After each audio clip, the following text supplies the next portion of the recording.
मेरा नाम जसवीर कौर है जी। जसवीर कौर जी, ਤੁਸੀਂ ਕਿਹੜੀ ਜਗ੍ਹਾ ਤੇ ਰਹਿੰਦੇ ਹੋ ਤੇ ਅੱਜ ਤੁਸੀਂ ਪ੍ਰੈਸ ਕਾਨਫਰੰਸ ਕਰਨ ਆਏ ਹੋ, ਕੀ ਮਕਸਦ ਕੀ ਹੈ? ਵੀਰ ਜੀ, ਮੈਂ ਇੱਥੇ ਪਟਿਆਲਾ ਦੀ ਸਮਾਣੀਆਂ ਗੇਟ ਦੀ ਰਹਿਣ ਵਾਲੀ ਹਾਂ ਤੇ ਮੈਂ ਅੱਜ ਇੱਥੇ ਪ੍ਰੈਸ ਕਾਨਫਰੰਸ ਕਰਨ ਆਈ ਹਾਂ। ਉਹਦਾ ਮਕਸਦ ਇਹ ਹੈ ਕਿ ਮੈਂ ਗੁਰੂ ਸਾਹਿਬ ਨੂੰ ਇਨਸਾਫ ਦਿਵਾਉਣਾ ਚਾਹੁੰਦੀ ਹਾਂ। ਕਿਸ ਤਰ੍ਹਾਂ ਸਥਾਨ ਤੁਹਾਨੂੰ ਕੀ ਮਾਮਲਾ ਕੀ ਹੈ ਪੂਰਾ? ਵੀਰ ਜੀ, ਮਾਮਲਾ ਇਹ ਹੈ ਕਿ ਕਲਿਆਣ ਗੁਰਦੁਆਰਾ ਸਾਹਿਬ, ਕਲਿਆਣ ਵਿਖੇ ਗੁਰਦੁਆਰਾ ਅਰਦਾਸਪੁਰਾ ਸਾਹਿਬ, ਉੱਥੇ ਇੱਕ ਸਫਰੀ ਸਰੂਪ ਚੋਰੀ ਹੋਇਆ ਸੀ ਜੋ ਕਿ 2021 ਦੇ 19-20 ਦੇ ਵਿੱਚ ਹੋਇਆ ਸੀ। ਠੀਕ ਹੈ ਜੀ। ਉਹ ਸਰੂਪ ਚੋਰੀ ਹੋਇਆ ਸੀ, ਉਹਦੇ ਵਾਸਤੇ ਬਹੁਤ ਜ਼ਿਆਦਾ ਜਥੇਬੰਦੀਆਂ ਨੇ ਬਹੁਤ ਜ਼ਿਆਦਾ ਕੁਝ ਹੋਇਆ, ਪਰ ਉਹਦੀ ਇਹ ਸੀ ਕਿ ਉਹਦਾ ਚੋਰ ਨਹੀਂ ਸੀ ਲੱਭਿਆ। ਅੱਜ ਮੈਂ ਪ੍ਰੈਸ ਕਾਨਫਰੰਸ ਰਾਹੀਂ ਉਸ ਚੋਰ ਬਾਰੇ ਦੱਸਣਾ ਚਾਹੁੰਦੀ ਹਾਂ ਜੋ ਕਿ ਚੋਰ ਹੈ ਔਰ ਕਿਸੇ ਨੂੰ ਦਿਖ ਨਹੀਂ ਰਿਹਾ। ਕੌਣ ਚੋਰ ਹੈ ਤੇ ਤੁਹਾਨੂੰ ਕੀ ਹੁੰਦਾ ਹੈ, ਕਿਸ ਤਰ੍ਹਾਂ ਚੋਰ ਕਿਸ ਤਰ੍ਹਾਂ? ਹਾਂਜੀ, ਚੋਰ ਹੈ ਬਾਬਾ ਲਖਵੀਰ ਸਿੰਘ ਗੋਰਾ ਬਾਬਾ, ਜੋ ਕਿ ਮੇਰਾ ਸਹੁਰਾ ਸਾਹਿਬ, ਮੇਰਾ ਪਤੀ ਸੁਖਵਿੰਦਰ ਸਿੰਘ ਉਰਫ ਲਾਲੀ, ਮੇਰੀ ਸੱਸ ਮਨਜੀਤ ਕੌਰ। ਇਹ ਤਿੰਨ ਜਣੇ ਚੋਰ ਨੇ। ਇਹਨਾਂ ਨੇ ਗੁਰੂ ਸਾਹਿਬ ਦੀ ਬੇਅਦਬੀ ਕੀਤੀ ਹੈ, ਉਹਦੀ ਚਸ਼ਮਗੀਤ ਗਵਾਹ ਮੈਂ। ਕਿਸ ਤਰ੍ਹਾਂ ਕਿਵੇਂ ਦਵਾਕੀ? ਵੀਰ ਜੀ, ਜਦੋਂ ਗੁਰਦੁਆਰਾ ਸਾਹਿਬ ਦੇ ਵਿੱਚ ਇਹ ਮੱਥਾ ਟੇਕਣ ਗਏ ਸੀਗੇ, ਉੱਥੋਂ ਆਉਂਦੇ ਆਉਂਦੇ ਉੱਥੇ ਇੱਕ ਸਫਰੀ ਸਰੂਪ ਸੀ ਗੁਰੂ ਸਾਹਿਬ ਦਾ ਜੋ ਕਿ 2.5 ਬਾਈ 1.5 ਇੰਚ ਦਾ ਸੀ। ਉਹ ਸਫਰੀ ਸਰੂਪ ਉਹ ਸੀ ਕਿ ਜੋ ਕਿ ਗੁਰੂ ਸਾਹਿਬ ਦੇ ਬਾਬਾ ਕਿਰਪਾਲ ਸਿੰਘ ਦੇ ਟਾਈਮ ਤੋਂ ਸੀਗਾ। ਉਹ ਬਾਣੀ ਪੜ੍ਹਦੇ ਸੀ ਆਪਣੇ, ਮਤਲਬ ਕਿ ਜਦੋਂ ਉੱਥੇ ਜਾਂਦੇ ਸੀਗੇ, ਲੜਾਈਆਂ 'ਤੇ ਜਾਂਦੇ ਸੀ, ਸਿੱਖ ਰੈਜੀਮੈਂਟ ਫੌਜ ਦੇ ਵਿੱਚ ਸੀ, ਲੜਾਈ 'ਚ ਜਾਂਦੇ ਸੀ ਤਾਂ ਉਹ ਆਪਣੀ ਦਸਤਾਰ ਦੇ ਲੜਾਂ ਦੇ ਵਿੱਚ ਰੱਖ ਲੈਂਦੇ ਸੀ ਉਹ ਬਾਣੀ। ਉਹ ਵਾਲੇ ਸਫਰੀ ਸਰੂਪ ਹੈ। ਵੀਰ ਜੀ, ਗੱਲ ਇੱਦਾਂ ਸੀ ਕਿ ਗੁਰਦੁਆਰਾ ਸਾਹਿਬ ਤੋਂ ਜਦੋਂ ਮੱਥਾ ਟੇਕ ਕੇ ਆਨੰਦ ਭਵਨ ਦੇ ਵਿੱਚੋਂ ਮੱਥਾ ਟੇਕ ਕੇ ਮੇਰੇ ਸਹੁਰਾ ਸਾਹਿਬ ਨੀਚੇ ਆ ਰਹੇ ਸੀ ਤਾਂ ਉਹਨਾਂ ਨੇ ਉਹ ਸਫਰੀ ਸਰੂਪ ਚੱਕਿਆ ਸੀ ਅਤੇ ਉਤਰਦੇ ਹੋਏ ਉੱਥੇ ਬਾਬਾ ਨਿਸ਼ਾਬਰ ਸਿੰਘ ਜੀ ਅਤੇ ਇੱਕ ਉੱਥੋਂ ਦੇ ਸਿੰਘ ਸੀ ਸੋਹਣ ਸਿੰਘ ਜੀ, ਉਹਨਾਂ ਨੂੰ ਕਹਿੰਦੇ ਕਿ ਉੱਪਰ ਸਫਰੀ ਸਰੂਪ ਨਹੀਂ ਹੈਗਾ, ਕਿਉਂਕਿ ਜੋ ਵੀ ਉੱਥੇ ਸੇਵਾਦਾਰ ਨੇ ਜਾਂ ਕੋਈ ਵੀ ਨੇ ਉੱਥੇ ਜਿਹੜੇ ਮਹਾਰਾਜ ਦਾ ਪ੍ਰਕਾਸ਼ ਕਰਦੇ ਨੇ, ਸੁਖਾਸਨ ਕਰਦੇ ਨੇ, ਕਿ ਉਹਨਾਂ ਨੂੰ ਨਹੀਂ ਪਤਾ ਕਿ ਸਫਰੀ ਸਰੂਪ ਉੱਥੇ ਨਹੀਂ ਹੈ। ਅਤੇ ਵੀਰ ਜੀ, ਇਹ ਕਹਿੰਦੇ ਆਉਂਦੇ ਹੋਏ ਕਿ ਜੇ ਤੁਸੀਂ ਸਫਰੀ ਸਰੂਪ ਉੱਪਰ ਸਰੂਪ ਨਹੀਂ ਹੈ ਮਹਾਰਾਜ ਦਾ, ਜੇ ਤੁਸੀਂ ਲੱਭ ਸਕਦੇ ਹੋ ਤਾਂ ਲੱਭ ਦਿਓ, ਨਹੀਂ ਸ਼ਾਮ ਤੱਕ ਮੈਂ ਕੱਢ ਕੇ ਦਊਂਗਾ, ਜੋ ਕਿ ਮੇਰੇ ਸਹੁਰਾ ਸਾਹਿਬ ਨੇ ਕਿਹਾ ਸੀ। ਇਹ ਗੱਲ ਕਰਦੇ ਵੀਰ ਜੀ ਇਹ ਘਰੇ ਆ ਗਏ। ਘਰੇ ਜਦੋਂ ਆਏ ਅਤੇ ਉੱਥੇ ਜਦੋਂ ਕਹਿ ਕੇ ਆਏ ਅਤੇ ਇਹ ਇਸ ਗੱਲ ਦਾ ਰੌਲਾ ਉੱਥੋਂ ਦੀ ਕਮੇਟੀ ਨੇ, ਉੱਥੋਂ ਦੀ ਉੱਥੇ ਦੇ ਜਿਹੜੀ ਗੁਰਦੁਆਰਾ ਦੀ ਜਿਹੜੀ ਸੇਵਾਦਾਰ ਨੇ, ਉਹਨਾਂ ਨੇ ਇਸ ਗੱਲ ਦਾ ਰੌਲਾ ਪਾਤਾ ਕਿ ਸਫਰੀ ਸਰੂਪ ਨਹੀਂ ਹੈ ਇਹ ਚੀਜ਼ ਦਾ। ਫਿਰ ਵੀਰ ਜੀ ਜਦੋਂ ਘਰੇ ਆਏ, ਜੋ ਮੈਨੂੰ ਮੈਟਰ ਪਤਾ ਲੱਗਿਆ, ਘਰੇ ਆਏ ਅਤੇ ਇਹਨਾਂ ਨੇ ਮੇਰਾ ਉਹ ਸਫਰੀ ਸਰੂਪ ਮੇਰੀ ਸੱਸ ਨੂੰ ਲਿਆ ਕੇ ਫੜਾਤਾ। ਮੇਰੀ ਸੱਸ ਨੇ ਉਹ ਆਪਣੇ ਰੂਮ ਦੀ ਅਲਮਾਰੀ ਵਿੱਚ ਰੱਖ ਲਿਆ। ਉਹ ਜਦੋਂ ਰੱਖਿਆ ਅਤੇ ਉਸ ਤੋਂ ਬਾਅਦ ਇਹਨਾਂ ਨੇ ਕੀ ਕੀਤਾ, ਇਹਨਾਂ ਨੂੰ ਖੁਦ ਨੂੰ ਨਹੀਂ ਸੀ ਪਤਾ ਵੀ ਉਸ ਚੀਜ਼ ਦਾ ਰੌਲਾ ਪੈ ਜਾਊਗਾ। ਇਹਨਾਂ ਨੇ ਵੀਰ ਜੀ ਰਾਤ ਦੇ 11 ਵਜੇ ਅਤੇ ਉੱਧਰੋਂ ਮੇਰੇ ਪਤੀ ਅਤੇ ਮੇਰੀ ਸੱਸ ਅਤੇ ਮੇਰੀ ਦਰਾਣੀ, ਇਹ ਤਿੰਨੋਂ ਜਾਣੇ ਮਤਲਬ ਕਿ ਰਾਤ ਨੂੰ ਹੀ 11 ਵਜੇ ਗੁਰਦਾਸਪੁਰ ਲਈ ਰਵਾਨਾ ਹੋ ਗਏ। ਉੱਥੋਂ ਇਹਨਾਂ ਨੇ ਉਹ ਸਰੂਪ ਉੱਥੇ ਰੱਖ ਕੇ ਆਂਦਾ ਜਾਂ ਕੀ ਕੀਤਾ, ਮੈਂ ਇਸ ਗੱਲ ਦਾ ਚਰਚਾ ਇਸ ਵਾਸਤੇ ਮੈਂ ਆਪਣੇ ਸਹੁਰਾ ਸਾਹਿਬ ਨਾਲ ਕੀਤੀ। ਮੈਂ ਕਿਹਾ ਡੈਡੀ ਵੀ ਇੰਨੀ ਰਾਤ ਨੂੰ ਇਹ ਚੱਲੇ ਨੇ, ਵੀ ਕੀ ਚੱਕਰ ਹੈ? ਕਹਿੰਦੇ ਤੂੰ ਆਪਣੇ ਕੰਮ ਤੱਕ ਮਤਲਬ ਰੱਖ। ਵੀਰ ਜੀ, ਇੱਦਾਂ ਹੀ ਇੰਨੇ ਚਿਰ 'ਚ ਅਗਲੇ ਦਿਨ ਤੱਕ ਰੌਲਾ ਪੈ ਗਿਆ, ਪ੍ਰਸ਼ਾਸਨ ਦੀ ਰੇਡ ਪੈ ਗਈ, ਸਭ ਕੁਝ ਹੋ ਗਿਆ ਜੋ ਕਿ ਮੈਨੂੰ ਪਤਾ ਲੱਗਿਆ। ਮੈਨੇ ਸੋਚਿਆ, ਜਦੋਂ ਵੀ ਸਾਨੂੰ ਬਿਆਨਾਂ ਵਾਸਤੇ ਬੁਲਾਇਆ ਜਾ ਰਿਹਾ ਸੀ ਅਤੇ ਮੇਰੇ ਸਹੁਰਾ ਸਾਹਿਬ ਕਹਿ ਰਹੇ ਸੀ ਕਿ ਕਿਸੇ ਨੇ ਫਾਲਤੂ ਕੁਛ ਨਹੀਂ ਬੋਲਣਾ, ਜੇ ਤੁਹਾਨੂੰ ਕੋਈ ਪੁੱਛਿਆ ਜਾਊਗਾ ਤਾਂ ਤੁਸੀਂ ਕਹਿਣਾ ਸਾਨੂੰ ਕਿਸੇ ਗੱਲ ਦਾ ਨਹੀਂ ਪਤਾ। ਵੀਰ ਜੀ, ਇਹ ਚੱਲਦਾ ਰਿਹਾ। ਮੇਰਾ ਸ਼ੱਕ ਕਦੋਂ ਕਲੀਅਰ ਹੋਇਆ, ਜਦੋਂ ਕੋਵਿਡ ਦਾ ਕਰੋਨਾ ਜੋ ਕਿ ਵਾਇਰਸ ਚੱਲ ਰਿਹਾ ਸੀ, ਜਿਹਦੇ ਕਰਕੇ ਸਾਰਾ ਪੰਜਾਬ ਬੰਦ ਸੀ, ਸਭ ਕੁਝ ਬੰਦ ਸੀ, ਸਾਰਾ ਦੇਸ਼ ਬੰਦ ਸੀ, ਉਦੋਂ ਮੇਰਾ ਸ਼ੱਕ ਕਲੀਅਰ ਹੋ ਗਿਆ ਕਿ ਇਹ ਚੀਜ਼ ਇਹਨਾਂ ਦੀ ਕੀਤੀ ਹੋਈ ਹੈ। ਕਿਉਂਕਿ ਜਦੋਂ ਵੀ ਮੈਂ ਕੋਈ ਗੱਲ ਕਰਦੀ ਸੀ, ਮੇਰੇ ਸਹੁਰਾ ਸਾਹਿਬ ਕੰਨੀ ਤੋਂ ਕਿਹਾ ਜਾਂਦਾ ਸੀ ਆਪਾਂ ਕਰੋੜਾਪਤੀ ਅਰਬਾਪਤੀ ਬਣ ਜਾਂਗੇ, ਤੂੰ ਟੈਨਸ਼ਨ ਨਾ ਲੈ। ਮੈਂ ਸੋਚੀ ਜਾਂਦੀ ਸੀ ਵੀ ਪਤਾ ਨਹੀਂ ਕੀ ਚੱਕਰ ਹੈ, ਕੀ ਗੱਲ ਹੈ। ਉਸ ਤੋਂ ਬਾਅਦ ਇਹਨਾਂ ਨੇ ਕੀ ਕੀਤਾ ਵੀਰ ਜੀ, ਇੱਕ ਦਿਨ ਇਹ ਉੱਥੋਂ ਮੇਰੇ ਜਿਹੜੇ ਮੇਰੀ ਸੱਸ ਸੀ, ਮੇਰਾ ਪਤੀ ਸੀ ਸੁਖਵਿੰਦਰ ਸਿੰਘ, ਇਹ ਗੁਰਦਾਸਪੁਰ ਤੋਂ ਆਏ, ਯਾਨੀ ਕਿ ਮੇਰੀ ਜਿਹੜੀ ਦਰਾਣੀ ਸੀ ਉਹਨੂੰ ਲੈ ਕੇ ਵਾਪਸ। ਜਦੋਂ ਮਸਲਾ ਬਿਲਕੁਲ ਠੰਡਾ ਹੋ ਗਿਆ, ਬਿਲਕੁਲ ਸ਼ਾਂਤ ਹੋ ਗਿਆ ਕਿ ਕੋਈ ਪ੍ਰਸ਼ਾਸਨ ਨਹੀਂ ਸੀ ਬੁਲਾ ਰਿਹਾ, ਕੋਈ ਕੁਛ ਨਹੀਂ ਸੀ ਕਰ ਰਿਹਾ, ਇਹਨਾਂ ਨੇ ਪ੍ਰਸ਼ਾਸਨ ਤੋਂ ਬਚਣ ਵਾਸਤੇ ਕੀ ਕੀਤਾ ਸੀ, ਕੋਵਿਡ ਦੀਆਂ ਝੂਠੀਆਂ ਰਿਪੋਰਟਾਂ ਵੀ ਬਣਵਾਈਆਂ ਸੀ। ਇਹਨਾਂ ਨੇ कई मतलब कि सानू ये भी सी कि सानू घरों किते होर भी भेजता सी कि तुसीं रिश्तेदारी च चले जाओ ਜਾਂ ਤੁਸੀਂ ਘੁੰਮਣ ਚਲੇ ਜਾਓ ਤਾਂ ਕਿ ਸਾਡੇ ਤੋਂ ਕੋਈ ਪੁੱਛ ਗਿੱਛ ਨਾ ਹੋ ਨਹੀਂ ਸਕੇ। ਫਿਰ ਉਹ ਸਰੂਪ ਦੀ ਗੱਲ ਕੀਤੀ ਆ, ਫਿਰ ਸਰੂਪ ਕਿੱਥੇ ਗਿਆ ਸੀ? ਹਾਂਜੀ, ਸਰੂਪ ਵੀਰ ਜੀ ਇਹਨਾਂ ਨੇ ਘਰ ਹੀ ਲਿਆ ਕੇ ਰੱਖਿਆ ਸੀ। ਜਦੋਂ ਇਹ ਚਲੇ ਗਏ, ਜਦੋਂ ਇਹ ਥੋੜੇ ਦਿਨ ਬਾਅਦ ਫੇਰ ਆਏ ਸੀ ਨਾ ਸਰੂਪ ਲੈ ਕੇ, ਇਹਨਾਂ ਨੇ ਪਹਿਲਾਂ ਲੁਕੋਤਾ ਸੀ। ਪਹਿਲਾਂ ਜਦੋਂ ਬਾਬਾ ਜੀ ਉੱਥੋਂ ਆਏ ਸੀ ਕਲਿਆਣ ਗੁਰਦੁਆਰਾ ਸਾਹਿਬ ਤੋਂ, ਇਹਨਾਂ ਨੇ ਸਰੂਪ ਘਰੇ ਆ ਕੇ ਮੇਰੀ ਸੱਸ ਨੂੰ ਫੜਾਇਆ। ਉਹਨੇ ਆਪਣੀ ਅਲਮਾਰੀ 'ਚ ਰੱਖਿਆ। ਇਹਨਾਂ ਨੂੰ ਨਹੀਂ ਪਤਾ ਸੀ, ਇਹਨਾਂ ਨੂੰ ਇਹ ਸੀ ਕਿ ਜਦੋਂ ਨਹੀਂ ਉਹਨਾਂ ਨੂੰ ਨਹੀਂ ਲੱਭੂਗਾ ਵੀ ਮੈਂ ਲੱਭ ਕੇ ਉੱਥੇ ਵੀ ਮੈਂ ਉੱਥੇ ਰੱਖ ਦੂੰਗਾ ਜਾ ਕੇ, ਵੀ ਮੇਰਾ ਨਾਂ ਹੋ ਜਾਊਗਾ, ਵੀ ਇਹਨਾਂ ਨੂੰ ਲੱਗੂਗਾ ਵੀ ਹਾਂ ਇਹ ਬਾਬੇ ਗੋਰੇ ਨੇ ਲੱਭਤਾ, ਵੀ ਹਾਂ ਸਭ ਕੁਝ। ਕਿਉਂਕਿ ਇਹਨਾਂ ਨੇ ਇਹ ਕੰਮ ਤਾਂ ਕੀਤਾ ਸੀ, ਇਹ ਗੁਰਦੁਆਰਾ ਸਾਹਿਬ ਦੀ ਗੱਦੀ ਲੈਣਾ ਚਾਹੁੰਦੇ ਸੀ, ਇਸ ਕਰਕੇ ਕੀਤਾ ਸੀ। ਉਸ ਤੋਂ ਬਾਅਦ ਵੀਰ ਜੀ ਜਦੋਂ ਮਸਲਾ ਠੰਡਾ ਹੋ ਗਿਆ ਤੇ ਇਹ ਸਰੂਪ ਲਿਆਂਦਾ ਗਿਆ ਵਾਪਸ ਜਿੱਥੇ ਇਹਨਾਂ ਨੇ ਲੁਕੋਇਆ ਸੀ ਲਿਜਾ ਕੇ। ਉੱਥੋਂ ਜਦੋਂ ਵਾਪਸ ਲਿਆਂਦਾ ਗਿਆ, ਮੇਰੇ ਪਤੀ ਨੂੰ ਮੇਰੀ ਸੱਸ ਨੇ ਫੜਾਇਆ, ਜੋ ਕਿ ਇੱਕ ਗਿਫਟ ਰੈਪ ਹੁੰਦਾ। ਗਿਫਟ ਰੈਪ ਦੇ ਵਿੱਚ ਮੇਰੇ ਪਤੀ ਨੇ ਉਹ ਲਪੇਟ ਲਿਆ, ਲਪੇਟ ਕੇ ਮੇਰੇ ਕਮਰੇ ਦੀ ਅਲਮਾਰੀ ਦੇ ਵਿੱਚ ਰੱਖਿਆ, ਜੋ ਕਿ ਲੋਕਰ ਸੀ। ਠੀਕ ਹੈ ਜੀ, ਅਲਮਾਰੀ ਸਾਰੀ ਖੁੱਲੀ ਸੀ ਤੇ ਲੋਕਰ ਦੇ ਵਿੱਚ ਉਹ ਰੱਖਿਆ ਸੀ।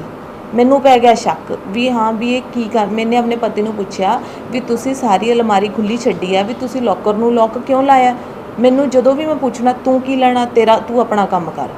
ਮੈਂ ਕਿਹਾ ਚਲੋ ਜੀ। ਫਿਰ ਇੱਕ ਦਿਨ ਕੀ ਹੋਇਆ, 3 ਤੋਂ 3:30 ਵਜੇ ਦਾ ਟਾਈਮ ਸੀ ਰਾਤ ਦਾ।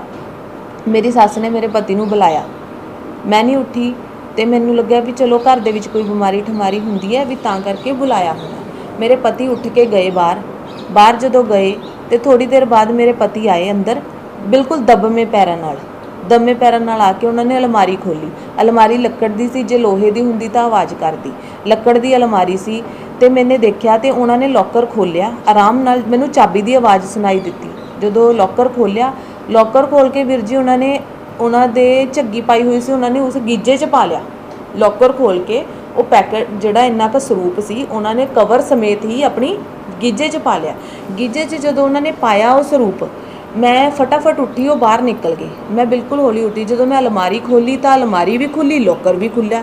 ਮੇਰਾ ਡਾਊਟ ਕਲੀਅਰ ਹੋ ਗਿਆ ਵੀ ਇਹ ਜੀ ਕੀ ਚੀਜ਼ ਸੀ ਜਿਹੜੀ ਅੱਧੀ ਰਾਤ ਨੂੰ ਇਹਨਾਂ ਨੂੰ ਕੱਢੀ ਇਹਨਾਂ ਨੇ। ਤੇ ਵੀਰ ਜੀ ਮੈਂ ਰਸੋਈ 'ਚ ਚਲੀ ਗਈ। ਰਸੋਈ 'ਚੋਂ ਮੈਨੂੰ ਬਾਹਰ ਚਾਨਣ ਨਜ਼ਰ ਆਇਆ। ਮੈਂ ਇੱਕਦਮ ਤੋਂ ਘਬਰਾ ਗਈ ਵੀ ਚਾਨਣ ਪਤਾ ਨਹੀਂ ਕਿਸ ਚੀਜ਼ ਦਾ। ਮੈਂ ਐਵੇਂ ਆਪਣੇ ਰਸੋਈ ਵਿੱਚੋਂ ਨਾ ਡਰਾਇੰਗ ਰੂਮ 'ਚ ਹੋ ਗਈ।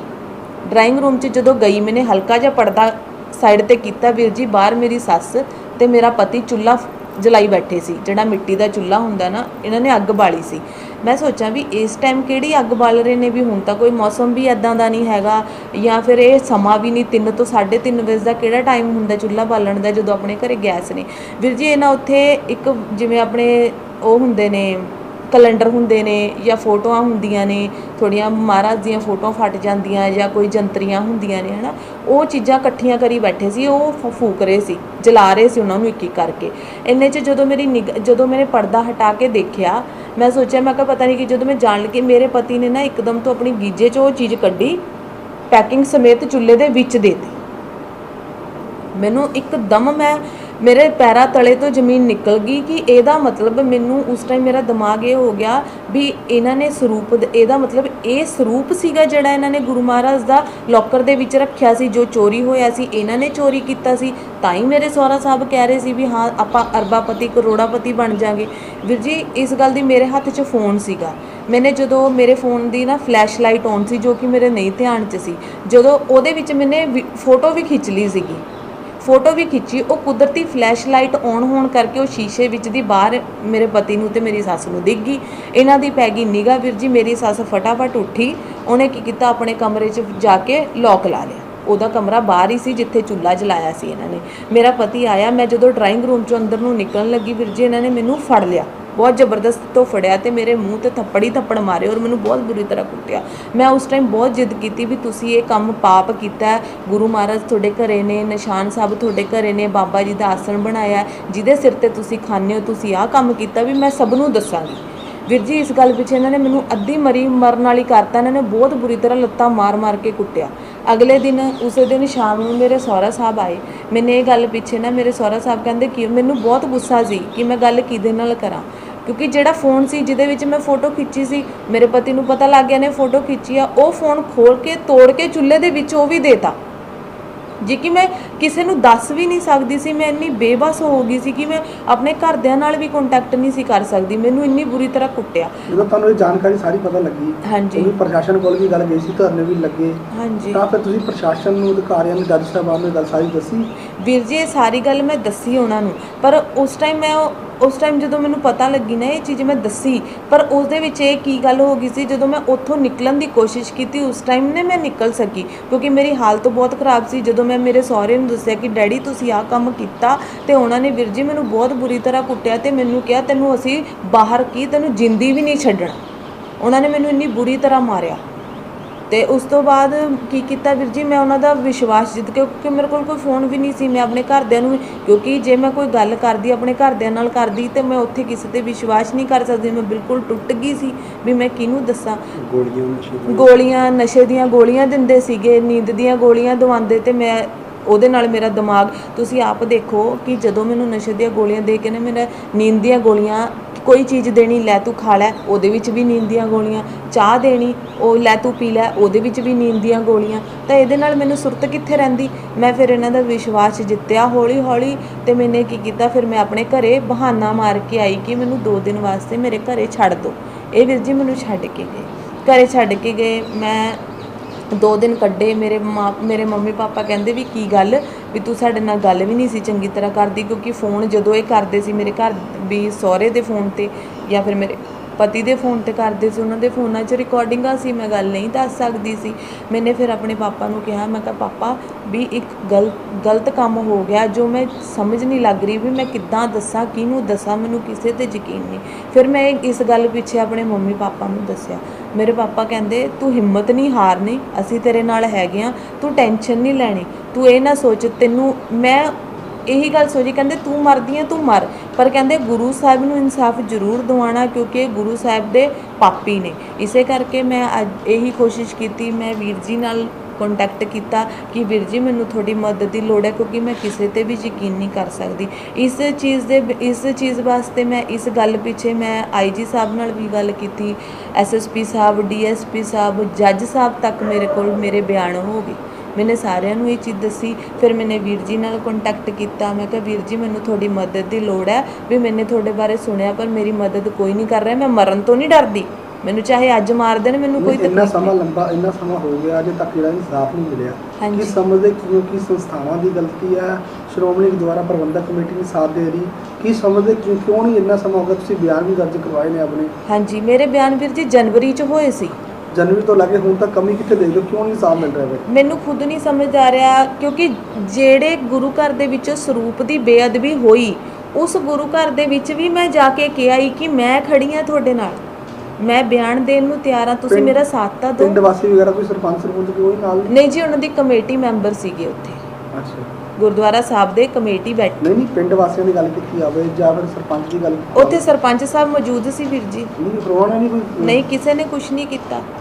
ਮੈਂ ਬਕਾਇਦਾ ਸਭ ਕੁਝ ਉਹਨਾਂ ਨੂੰ ਦਿਖਾ ਕੇ ਵੀ ਆਈ, ਸਭ ਕੁਝ ਕਿਹਾ। ਤੇ ਹੁਣ ਆਪਾਂ ਗੱਲ ਕੀਤੀ ਜਾਵੇ ਤੁਸੀਂ ਸਾਰਾ ਜਿਹੜਾ ਵੇਰਵਾ ਦੱਸਦਾ, ਹੁਣ ਕੀ ਕਹਿਣਾ ਚਾਹੁੰਦੇ? ਅਕਾਲ ਤਖਤ ਸਾਹਿਬ ਤੱਕ ਵੀ ਮੈਂ ਵੀਰ ਜੀ ਚਿੱਠੀ ਪਹੁੰਚਾਤੀ। ਹੁਣ ਮੀਡੀਆ ਦੇ ਮਾਧਿਅਮ ਰਾਹੀਂ ਤੁਸੀਂ ਕੀ ਕਹਿਣਾ ਚਾਹੁੰਦੇ? ਜਿਹੜਾ ਇੰਨਾ ਵੱਡਾ ਜਿਹੜਾ ਗੁਰੂ ਸਾਹਿਬ ਦੀ ਬੇਅਦਬੀ ਕੀਤੀ ਗਈ ਹੈ ਤੇ ਗੁਰੂ ਸਾਹਿਬ ਦਾ ਸਰੂਪ ਆ ਉਹਨੂੰ ਅਗਨ ਪੇ ਦਿੱਤਾ ਗਿਆ, ਕੀ ਉਹਦੇ ਬਾਰੇ ਹੁਣ ਕੀ ਮੰਗ ਕਰਦੇ ਹੋ? ਵੀਰ ਜੀ ਮੈਂ ਇਹ ਮੰਗ ਕਰਦੀ ਹਾਂ ਕਿ ਦੋਸ਼ੀਆਂ ਨੂੰ ਸਜ਼ਾ ਦਿੱਤੀ ਜਾਵੇ ਔਰ ਇਸ ਹੱਦ ਤੱਕ ਦਿੱਤੀ ਜਾਵੇ ਸਜ਼ਾ ਕਿ ਉਹਨਾਂ ਨੂੰ ਪਤਾ ਲੱਗੇ ਕਿ ਗੁਰੂ ਮਹਾਰਾਜ ਦਾ ਜਿਹੜਾ ਸਰੂਪ ਉਹਨਾਂ ਨੇ, ਆਪਾਂ ਨੂੰ ਮਾੜੀ ਜੀ ਚੀਜ਼ ਦੀ ਚੁਭਣ ਹੁੰਦੀ ਹੈ, ਆਪਾਂ ਨੂੰ ਕਿੰਨੀ ਤਕਲੀਫ ਹੁੰਦੀ ਹੈ ਕਿ ਜੇ ਉਹਨਾਂ ਵਿੱਚ ਕੋਈ ਹੈ ਨਹੀਂ ਸੀ, ਉਹਨਾਂ 'ਚ ਕੁਝ ਹੈ ਨਹੀਂ ਸੀ ਜਿਨ੍ਹਾਂ ਦੇ ਉਹ ਸਰੂਪ ਕਰਕੇ ਆਪਾਂ ਇਸ ਦੁਨੀਆ 'ਤੇ ਆ, ਗੁਰੂ ਮਹਾਰਾਜ ਕਰਕੇ, ਅਕਾਲ ਪੁਰਖ ਕਰਕੇ ਆਪਾਂ ਇਸ ਦੁਨੀਆ ਨੂੰ ਦੇਖ ਰਹੇ ਹਾਂ ਕਿ ਆਪਾਂ ਉਹਨਾਂ ਨੂੰ ਇਨਸਾਫ ਦੇਣ ਵਾਸਤੇ, ਇਨਸਾਫ ਲੈਣ ਵਾਸਤੇ ਕੁਝ ਨਹੀਂ ਕਰ ਸਕਦੇ। ਮੇਰਾ ਲਾਸਟ ਸਵਾਲ ਹੈ, ਜਿਸ ਤਰ੍ਹਾਂ ਤੁਸੀਂ ਗੱਲ ਕੀਤੀ ਸਾਰਾ ਕੁਝ ਹੋ ਗਿਆ, ਉਸ ਤੋਂ ਬਾਅਦ ਤੁਸੀਂ ਪਰਿਵਾਰ ਤੋਂ ਰਹਿ ਕੇ ਤੁਹਾਡਾ ਕੀ ਪ੍ਰੋਸੈਸ ਕੀ ਆਉਂਦੀ, ਤੁਹਾਡਾ ਛੋਟਾ ਹੋਵੇ ਕੀ ਹੋਗਾ ਤੁਹਾਡਾ?